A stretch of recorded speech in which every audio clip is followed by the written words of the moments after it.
O Grupo de Estudos Espíritas Isabel de Aragão vem convidá-lo a participar em mais um estudo do Evangelho segundo o Espiritismo.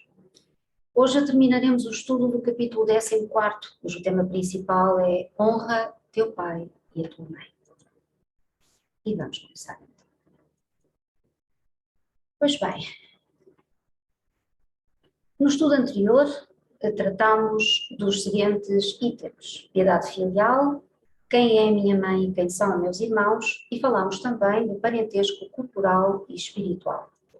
Hoje vamos abordar as instruções dos espíritos. O tema é a ingratidão dos filhos e os laços de família. E temos o testemunho de Santo Agostinho, recebido em Paris, 1862, e nos diz assim: a ingratidão é um dos frutos mais imediatos do egoísmo e revolta sempre os corações virtuosos. Mas a dos filhos para com os pais tem um sentido ainda mais odioso. É desse ponto de vista que a vamos encarar mais especialmente, para analisar-lhe as causas e os efeitos. Nisto, como em tudo, o Espiritismo vem lançar luz sobre um dos problemas do coração humano.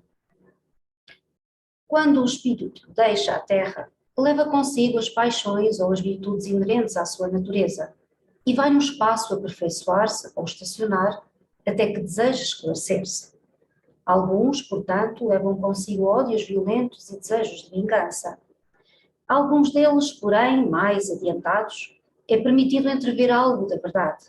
Reconhecem os funestos efeitos de suas paixões e tomam então boas resoluções. Compreendem que, para se dirigirem a Deus, só existe uma senha: caridade. Mas não há caridade sem esquecimento das ofensas e das injúrias. Não há caridade com ódio no coração e sem perdão. É então, por um esforço inaudito, voltam o seu olhar para os que detestaram na terra. À vista deles, porém, sua animosidade desperta. Revoltam-se à ideia de perdoar e ainda mais a de renunciarem a si mesmos, mas sobretudo a de amar aqueles que lhes destruíram talvez a fortuna, a honra, a família. Não obstante, o coração desses infortunados está abalado. Eles hesitam, vacilam, agitados por sentimentos contrários. Se a boa resolução triunfa, eles oram a Deus, imploram aos bons espíritos que lhes deem forças no momento mais decisivo da prova. Enfim, depois de alguns anos de meditação e de preces, o espírito aproveita-se de um corpo que se prepara e encarna na família daquele que ele detestou, e pede aos espíritos encarregados de transmitir as ordens supremas permissão para ir cumprir sobre a terra os destinos desse corpo que vem de se formar. Qual será então a sua conduta nessa família? Ela dependerá da maior ou menor persistência das suas boas resoluções. O contacto incessante dos seres que ele odiou é uma prova terrível, da qual às vezes sucumbe, se a sua vontade não for bastante forte. Assim, segundo a boa ou má resolução que prevalecer, ele será o amigo ou o inimigo daqueles em cujo meio chamado a viver. É assim que se explicam esses ódios, essas repulsas instintivas que se notam em certas crianças e que nenhum facto exterior parece justificar. Nada, com efeito, nessa existência poderia provocar essa antipatia. Para encontrar-lhe a causa, é necessário voltar os olhos ao passado. Ó espíritas, compreendei neste momento o grande papel da humanidade. Compreendei que, quando gerais um corpo, a alma que se encarna vem do espaço para progredir. Tomai conhecimento dos vossos deveres e pondo todo o vosso amor em aproximar essa alma de Deus. É essa a missão que vos está confiada e da qual recebereis a recompensa se a cumprirdes fielmente. Vossos cuidados, a educação que lhe derdes, auxiliarão o seu aperfeiçoamento e a sua felicidade futura. Lembrai-vos de que a cada pai e a cada mãe Deus perguntará: que fizestes da criança confiada à vossa guarda? Se permaneceu atrasada por vossa culpa, vosso castigo será o de vê-la entre os espíritos sofredores, quando dependia de vós que fosse feliz.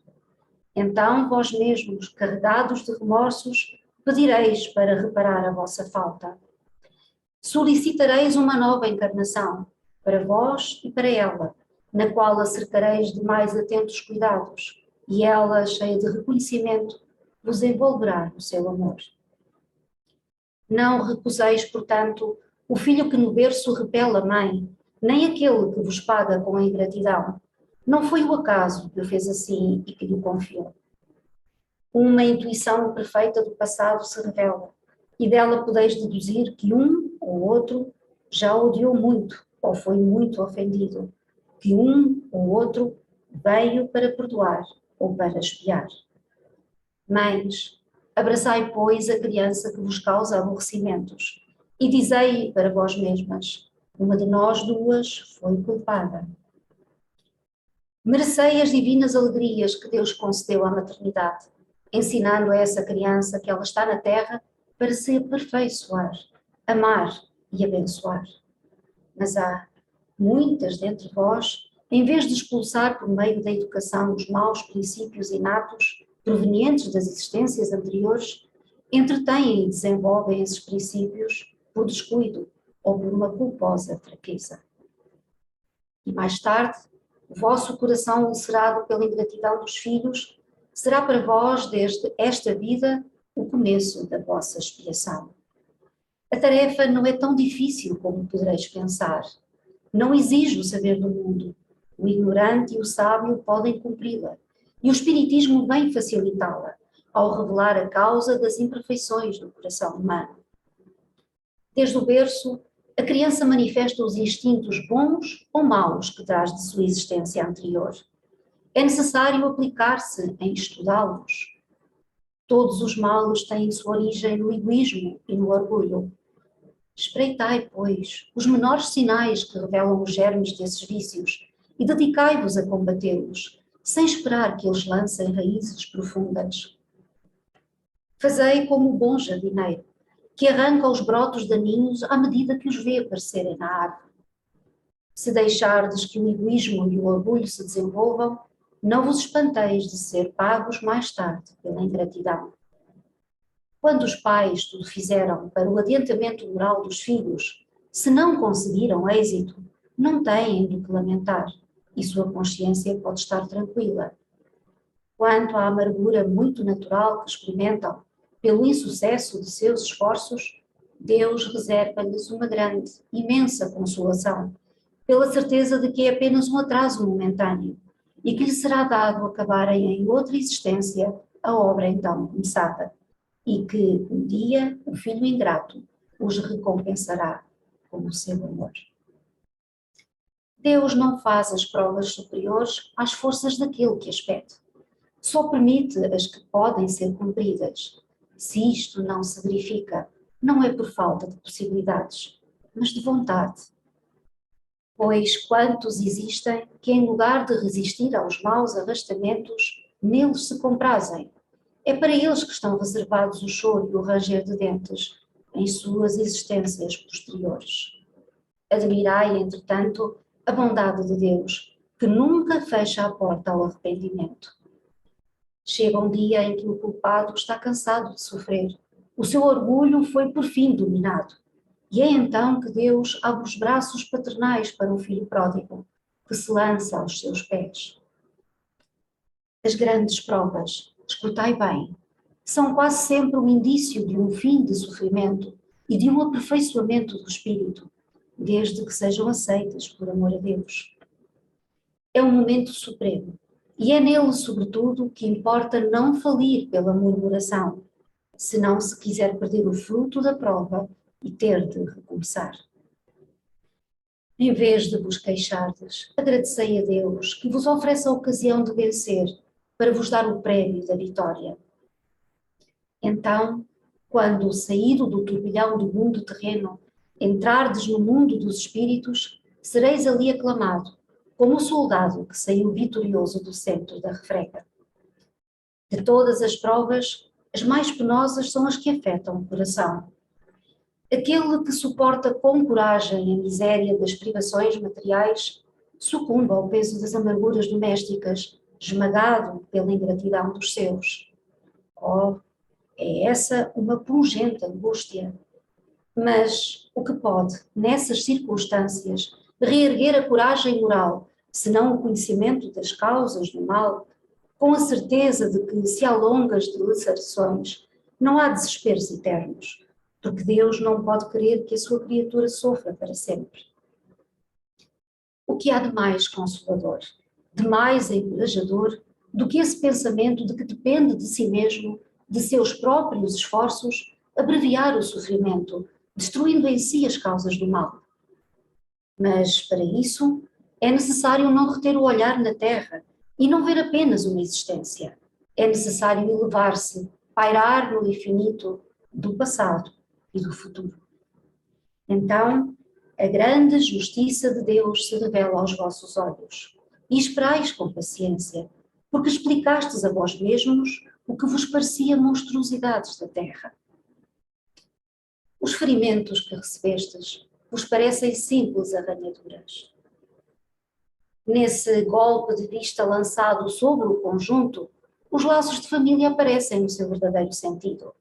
Não são mais os laços frágeis da matéria que ligam os seus membros, mas sim os laços duráveis do espírito, que se perpetuam e se consolidam ao se depurarem, em vez de se quebrarem com a reencarnação. Os espíritos cuja similitude de gostos, identidade de progresso moral e de afeição levam a reunir-se, formam famílias. Esses mesmos espíritos, nas suas migrações terrenas, buscam-se para agrupar-se, como faziam no espaço, dando origem às famílias unidas e homogéneas. E se nas suas peregrinações ficam momentaneamente separados, mais tarde se reencontram, felizes por seus novos progressos. Mas como não devem trabalhar somente para si mesmos, Deus permite que espíritos menos adiantados venham encarnar-se entre eles, a fim de aurirem conselhos e bons exemplos, no interesse do seu próprio progresso. Eles causam, por vezes, perturbações no meio, mas é lá que está a prova, lá que se encontra a tarefa. Recebei-os, pois, como irmãos, ajudai-os, e mais tarde, no mundo dos espíritos, a família se felicitará por haver salvo do naufrágio os que, por sua vez, poderão salvar outros. E aqui concluímos este capítulo 14. Vamos fazer as nossas reflexões sobre este tema, a ingratidão dos filhos e os laços de família. Bom, a natureza deu ao ser humano a necessidade de amar e ser amado. Em verdade, basta estarmos um pouco atentos e até na natureza vemos essa necessidade entre os animais. Claro que não chegaríamos ao ponto de dizer que os animais já desenvolveram sentimentos de amor.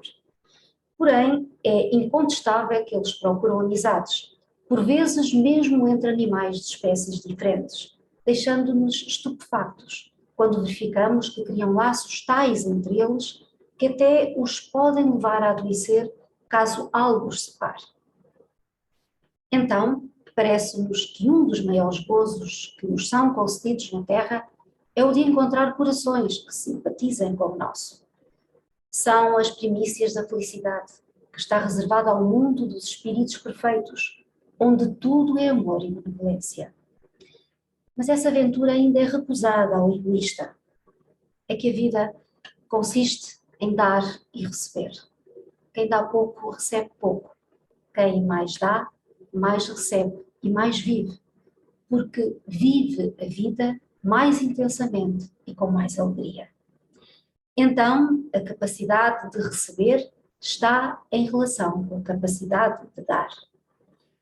Seria interessante meditarmos que aprender e ensinar também fazem parte da vida. Quem mais ensina é também quem mais aprende.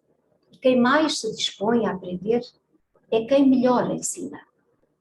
Quanto mais sabemos, mais reconhecemos nossa ignorância e mais vontade temos de aprender.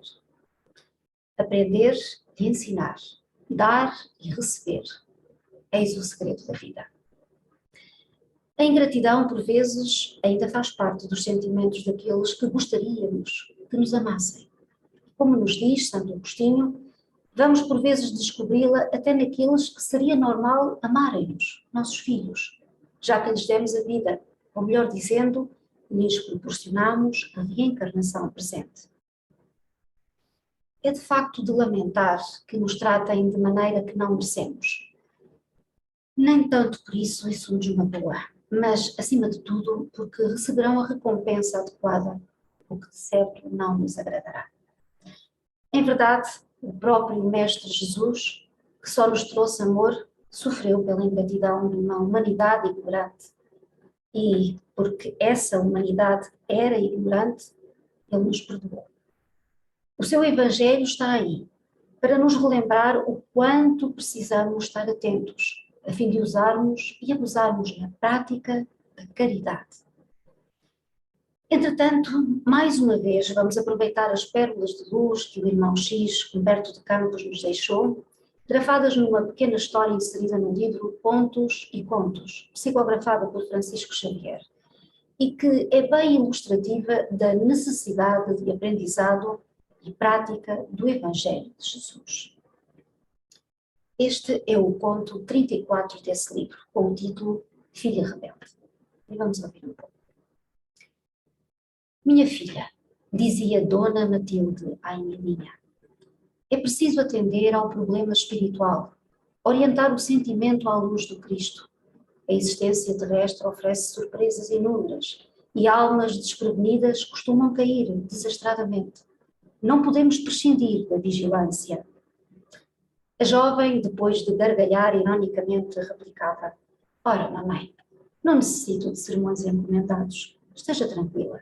Seus conselhos são muito antiquados e talvez desconheça a senhora as reviravoltas do mundo. Suas observações são descabidas e, além disso, sou dona da minha vontade. Faço o que entendo. Sim, Emilinha, tornava a mãe paciente. Sei que você é senhora de si, mas o cuidado materno obriga-me a esclarecê-la, ainda que você presentemente não possa aceitar as opiniões. Quem é mãe sofre muito por desvelar-se junto dos seus filhos. Porque teima em sofrer? Exclamava a interlocutora, cortando-lhe a palavra. Estamos na época de aniquilamento do passadismo. Uma nobre genitora enxugasse os olhos em pranto, observava a rebelde. Não precisa desfiar o rosário de lágrimas. Para quê? Era assim a situação entre Dona Matilde e a moça altaneira. A generosa senhora dedicada, servidora do Cristo, já não sabia como proceder. Viúva, com 3 filhas solteiras, desvelava-se carinhosa para que não lhes faltasse o necessário. Sacrificava-se continuamente pelo bem-estar delas, privava-se das satisfações próprias, sujeitava-se ao trabalho mal remunerado, desequilibrava a saúde pelo excesso de atividades nas obrigações diárias, substituindo a falta do esposo e atendendo ao próprio dever. Se Eulália e Cacilda, as 2 filhas mais novas, de alguma sorte compreendiam os sacrifícios, Emilinha, a mais velha, tratava-a rudemente, sem a menor consideração. Criticava-lhe os mínimos gestos. Dona Matilde raramente se dava ao prazer de palestrar com as visitas. Eram tão ásperas as intromissões da filha, tão grosseiros os modos ante a presença de estranhos, que a nobre senhora se mantinha em silêncio, humilhada. Se comentava o dever, referia-se Emilinha a conceitos modernos da vida. Se aventurava uma opinião inocente em qualquer assunto, tratava a filha de se mostrar superior. Quando voltava Dona Matilde das reuniões evangélicas, reportando-se às consolações e ensinamentos recolhidos, convertia-se a jovem num elemento escarnecedor. Ora, mamãe, dizia sarcástica, com que então a senhora se consagrou à teologia? Já não fala senão em assuntos de religião. Ai, minha filha, replicava a genitora, cuidadosa na fé, não sorrias da verdade para que ela mais tarde não venha a sorrir de ti. Lembra-te dos nossos imperiosos deveres para com Jesus. Após o riso mordaz, a filha revidava. A senhora adquiriu maneiras de sacerdote. Não concordo com as suas teorias de sobrevivência e reencarnação. e, lembrando enfática as revistas científicas que costumava compulsar, por vaidade, concluía presunçosamente: não passamos de experiência biológica da natureza no campo da racionalidade humana. O resto é ilusão que devemos relegar ao fanatismo religioso. A viúva, a princípio, discutia e argumentava, esclarecendo-a com a verdade espiritual, mas observando o endurecimento da filha, retraiu-se pouco a pouco, dando-lhe o exemplo da própria ação e abstendo-se de muitas palavras. E Emilinha fez no mundo o que lhe pareceu melhor, nos domínios do capricho e da irreflexão criminosa, contraindo pesados débitos e agravando responsabilidades, surda às advertências maternas. O tempo, a dor e a morte, todavia, são os cobradores da realidade. Ao influxo desse trio implacável, tanto Dona Matilde quanto as filhas foram reconduzidas à vida nova, além do túmulo. Emilinha, porém, agora afastada do grupo familiar, experimentava rudes provações em círculo de sombras. Era frequentemente visitada pela mãezinha generosa, mas não lhe identificava a presença, nem lhe ouvia a voz encorajadora, por trazer a mente absorvida por negras visões e vozes angustiadas. Anos correram, quando Dona Matilde deliberou voltar à esfera carnal, em continuação do seu plano de serviço redentor. A filha, penitente, ficaria doravante sem o seu amparo direto. Meditando a situação, a devotada genitora implorou recursos novos. Não desejava mostrar-se insensível e, além do mais, Emilinha, sempre desajuizada, era a filha que mais necessitava dos desvelos maternais. E ali, na paisagem tenebrosa, ante os padecimentos da ingrata, a nobre criatura intercedeu fervorosa, empenhando o coração. A resposta divina não se fez esperar. Emilinha, deslumbrada, reviu a mãezinha pela primeira vez. Indescritível o contentamento de ambas. Beijaram-se com júbilo das profundas ansiedades longamente reprimidas. Após confortar-lhe a alma ulcerada, Dona Matilde deu-lhe a conhecer o projeto em organização. Regressaria à terra, recomeçaria as tarefas inacabadas do processo de redenção que lhe dizia respeito. Emilinha ouviu, inquieta, e considerou: mamãe, a senhora me aceitaria de novo ao seu lado? Como não, minha filha? Replicou a entidade amorosa. Se permitir o senhor, reconstituiremos o nosso velho lar, voltando à paisagem do outro tempo. Prometo compreendê-la, acrescentou a filha em pranto. Rogaremos essa bênção, falou a genitora, beijando-a carinhosa. Nesse instante, fez-se visível o generoso diretor espiritual daquela região de sofrimento retificador. Cumprimentou Dona Matilde atenciosamente, enquanto Emilinha se lhe rogava aos pés, rogando comovida. Emissário de Jesus, que me conheceis os padecimentos, ajudai-me para que eu possa voltar à terra em companhia da minha mãe. Regressará ela aos círculos da carne, e se concordares, poderei segui-la, prontificando-me a permanecer em serviço, até que ela me possa receber novamente nos braços maternais. Pelo amor de Deus, permiti a minha volta. A sábia entidade contemplou-a fraternalmente e falou: no momento, minha irmã, não lhe será possível retirar-se daqui. Ainda precisará desgastar por alguns anos os envoltórios inferiores que criou em torno de si mesma.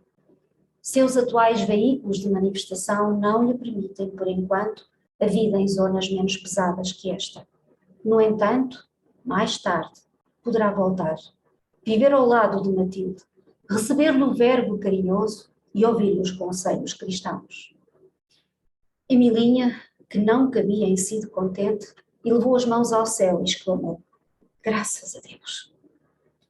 O diretor espiritual, contudo, retomou a palavra e terminou: não poderá, todavia, voltar à situação de parentesco que já passou. Não tem títulos de serviço prestado que a autorizem agora a regressar como filha da Matilde, mas retornará você ao mundo como criada humilde da sua residência. para que, na verdadeira condição de obediência, aprenda a valorizar o tesouro que Deus lhe concedeu. Moral da história. Bem sabemos que Deus, em sua infinita misericórdia, nos dá a possibilidade de tantas reencarnações quanto as se fizerem necessárias ao nosso brilhamento espiritual. Porém, precisamos convir que suas leis sábias jamais se enganam. Deus não nos dá aquilo que gostaríamos de ter, mas sim o que nos faz falta. Em verdade, uma reencarnação é um ponto apenas, numa linha cujo fim não se vislumbra. A nós parece-nos muito tempo, porém, ainda que em cada reencarnação aqui andemos umas quantas dezenas de anos, isso é nada se comparado com a vida sem fim. Claro que nessas tais dezenas de anos de uma reencarnação, muitas asneiras poderemos fazer, e até poderemos pensar que, por sermos descrentes, isso nos iliba das consequências dos nossos atos. Mas precisamos aprender de uma vez por todas que receberemos sempre apenas aquilo que merecemos. E nisso está a grandeza das leis divinas, que, dando-nos o livre-arbítrio, nos responsabiliza por nossos atos. Emilinha escolheu nessa encarnação não dar ouvidos à sua mãe, desobedecendo aos princípios da boa moral que ela considerava antiquados. Entretanto, já no mundo espiritual, ela começou a sofrer as consequências dessa escolha desregrada. E como não for obediente nessa reencarnação, para aprender a sê-lo, terá que reencarnar numa situação de subserviência a fim de corrigir essa tendência que ainda escraviza tantas almas, o orgulho e a vaidade.